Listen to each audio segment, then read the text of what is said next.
आप सभी को पंडित ज्योतिषाचार्य भूपेश जोशी का राधे राधे। आज हम पुनः एक नए विषय के साथ में आपके सामने उपस्थित हुए हैं कि हम जब पंचांग में देखते हैं तिथियां, तो हम समझ भी नहीं पाते हैं कि आज कौन सी तिथि है, और दो तिथियां जब एक साथ मिल जाती है तब भी हम बड़े कंफ्यूज हो जाते हैं। साथ ही इन तिथियों में किन तिथियों में हमें कार्य को करना चाहिए, किन तिथियों को छोड़ना चाहिए, कौन सी तिथि हमारे लिए उपयुक्त है और उसकी गणना किस प्रकार से की जाती है, ये सारा ज्योतिषीय ज्ञान आज आपको इस चैनल के माध्यम से बताया जाएगा। यदि आप चैनल में नए हैं तो चैनल को सब्सक्राइब कर दें, शेयर और लाइक करना ना भूलें। तो जल्दी अपन इसको समझने का प्रयास करते हैं। आइए, जैसा कि आपको इसमें दिखाई दे रहा है कि जो तिथियां हैं वो तिथियां दो प्रकार की होती है। एक शुक्ल पक्ष की तिथियां होती है और एक कृष्ण पक्ष की तिथियां होती है। ये शुक्ल पक्ष और एक कृष्ण पक्ष जो बताया गया है वो चंद्रमा के आधार पर बनाया गया है, और ये चंद्रमा के आधार पर ही गणनाएं होती है। इसका पूरा मास पूरा जो होता है वो चंद्रमा के आधार पर होता है। लेकिन इसमें ये ध्यान में रखा जाता है कि पहले जो मास होता है वो कितने होते हैं। हिंदी महीने में हम जानते हैं कि 12 मास, और अंग्रेजी महीने में भी 12 मास। हम अंग्रेजी महीनों में जनवरी फरवरी मार्च करते हैं, जबकि हम हिंदी महीनों के अंदर चैत्र वैशाख ज्येष्ठ आषाढ़ श्रावण भाद्र आश्विन कार्तिक मार्गशीर्ष पौष माघ और फाग इनको काउंट करते हैं। तो इसमें क्या काउंटिंग बल होती है, इसके अंदर सूर्य, अगर हम कुछ समझे तो सूर्य और चंद्रमा और ये हमारी पृथ्वी। सूर्य और चंद्रमा और पृथ्वी की गतियों के आधार पर तिथियों का निर्धारण होता है। हम कहते हैं 24 घंटे, हम 24 घंटे में दिन और रात को काउंट करते हैं, लेकिन हमारी जब ये तिथियां चलती है तो चंद्रमा और सूर्य की जो गति होती है उसके आधार पर निर्धारण होता है कि कौन सी तिथि बदल गई। कभी तिथि रात को 12 बजे भी बदल जाती है, कभी 7 बजे भी बदल जाती है। उसका कारण ये है कि वह तिथियों का बदलना उसकी डिग्री के आधार पर होता है। इनको डिग्रियों के आधार पर काउंट किया जाता है। इन सब चीजों को भी हम समझ लेंगे बहुत इजी वे में। आप बने रहिए चैनल पर। तो आपको समझ में आ गया प्रतिपदा। प्रतिपदा मतलब एकम। अब ये शुक्ल पक्ष चलेगा। सबसे पहले जब शुरुआत होगी तो शुक्ल पक्ष से होगी, शुक्ल पक्ष के बाद में फिर वापस कृष्ण पक्ष आएगा, कृष्ण पक्ष के बाद में वापस शुक्ल पक्ष आ जाएगा। इस प्रकार से काउंटिंग होती है। जो हम प्रतिपदा एकम कहते हैं, तो एकम का मतलब ये होता है कि चंद्र भोगाया था, सूर्य भोगाया को माइनस में करने पर देखा जाता है तो 0 डिग्री से 12 डिग्री तक अगर काउंट किया जाए, 0 डिग्री से 12 डिग्री तक, इसका मतलब है कि सूर्य और चंद्रमा इन दोनों की डिग्रियों के अंदर 0 से 12 अर्थात सूर्य से चंद्रमा 12 डिग्री आगे की तरफ निकल जाएगा तो ये आपको पहली तिथि अर्थात प्रतिपदा एकम मिलेगी।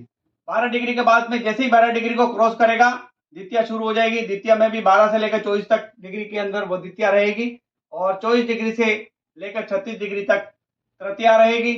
36 डिग्री के बाद में 48 डिग्री तक चतुर्थी रहेगी। 48 डिग्री से लेकर 60 डिग्री तक पंचमी रहती है। 60 डिग्री से 72 डिग्री में षष्ठी रहेगी।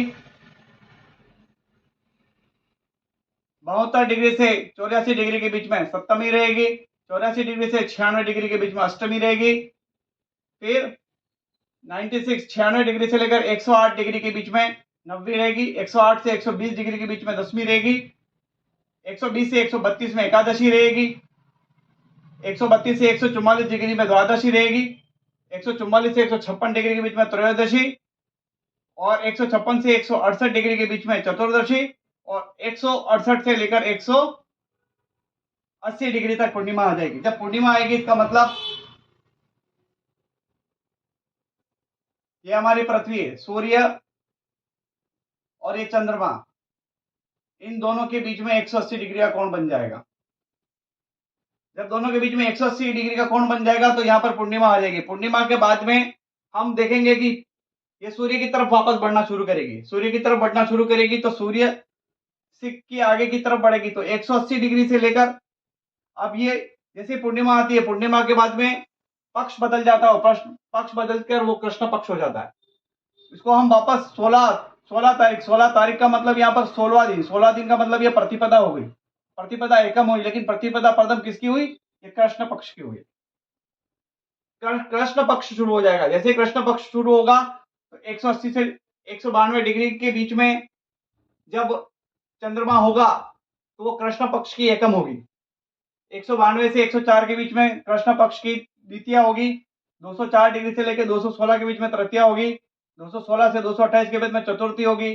228 से लेकर 240 के बीच में पंचमी होगी। 240 से 252 के बीच में षष्ठी होगी।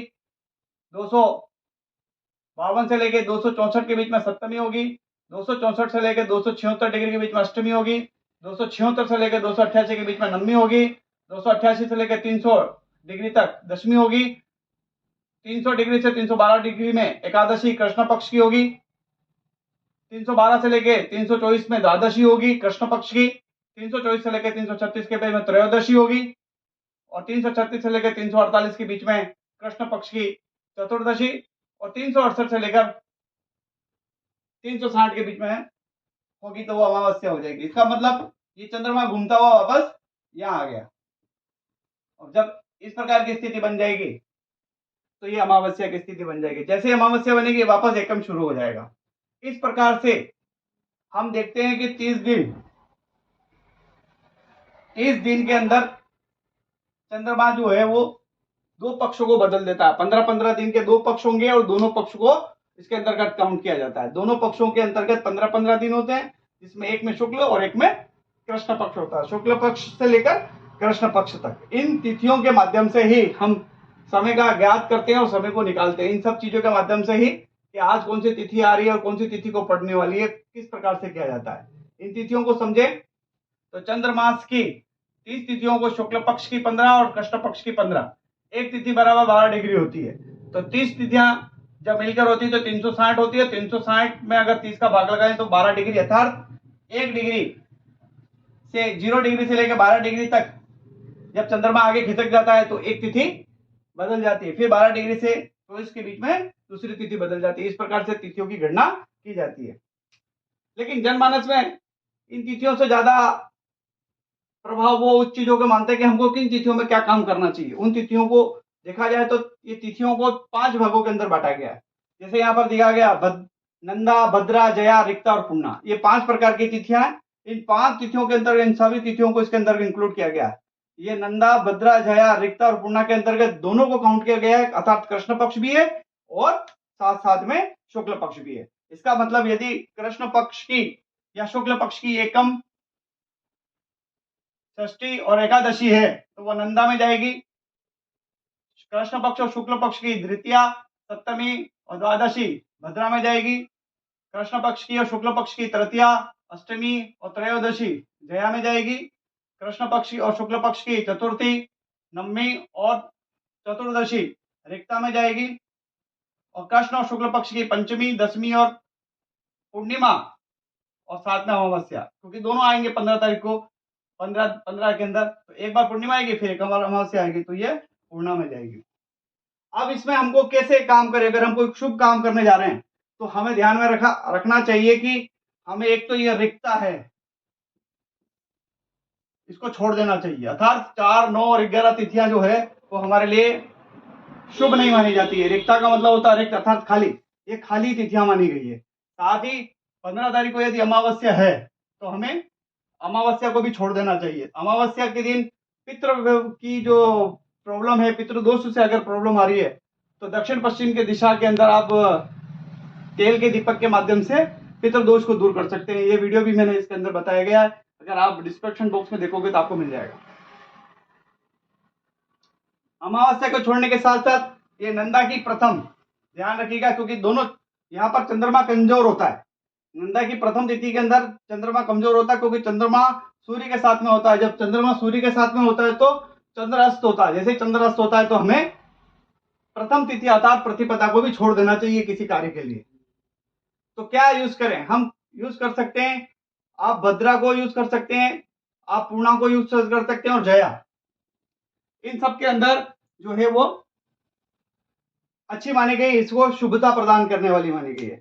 इन तिथियों को शुभता प्रदानता के आधार पर माना गया है। तो कोई भी कार्य करने जाए तो हम ये देख लें कि हमारा वो कार्य पूर्ण होगा कि नहीं होगा, और इसी के आधार पर हम पंचांग के माध्यम से ये बताने का प्रयास करते हैं कि आज कौन सी तिथि बैठ रही है, किस प्रकार से बैठ रही है। अगर आपको बताई गई जो बातें अगर आपको अच्छी लगी है, ये नॉलेज आपको ज्योतिष का अच्छा लगा है, चैनल को लाइक और सब्सक्राइब करना ना भूलें। ऐसे किसी अच्छे वीडियो के साथ में आपके सामने फिर उपस्थित होंगे। जब तक के लिए आप सबको राधे राधे, जय श्री कृष्ण।